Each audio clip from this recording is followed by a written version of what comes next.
Hi guys, కూరలు తిని bore కొడితే ఏం కూర తినాలో తోచినప్పుడు ఇలా టమాటా ఎగ్ బూర్జీని ఒకసారి చేస్తే టేస్ట్ అయితే సూపర్గా ఉంటుంది. గ్యాస్ మీద ఒక ప్యాన్ పెట్టుకోండి, అందులోకి ఆయిల్ వేయండి. ఆయిల్ హీట్ అయిన తర్వాత ఆవాలు, జీలకర్ర, 2 ఆనియన్స్ని సన్నగా కట్ చేసి వేసుకోండి. ఆనియన్ గోల్డెన్ బ్రౌన్ కలర్ వచ్చిన తర్వాత కరివేపాకు, 2 టమాటాలను కట్ చేసి వేసుకోండి. పచ్చిమిర్చి, అలాగే టేస్ట్కి సరిపడినంత సాల్ట్ వేసి ఒకసారి కలిపి మూత పెట్టి టమాటా మగ్గేదాకా మగ్గించుకోండి. టమాటా మగ్గిపోయిన తర్వాత మూత తీసి ఒకసారి బాగా కలిపిన తర్వాత కారము, పసుపు, గరం మసాలా వేసి ఒకసారి కలపండి.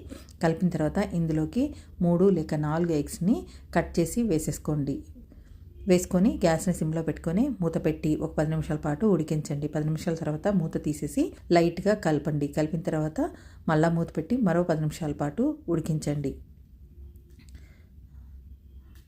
మూత తీసేసి ఒకసారి బాగా కలిపిన తర్వాత ఇందులోకి కారము, అలాగే వెల్లుల్లి కారం కొంచెం వేసి ఒకసారి కలిపి మళ్ళీ మూత పెట్టి మరో 10 నిమిషాల పాటు ఉడికించిన తర్వాత మళ్ళీ మూత తీసి ఒకసారి కలిపి ఇందులో ఫైనల్గా కొత్తిమీర జల్లి సర్వ్ చేసుకోవడం. వీడియో నచ్చితే లైక్ చేయండి. థ్యాంక్స్.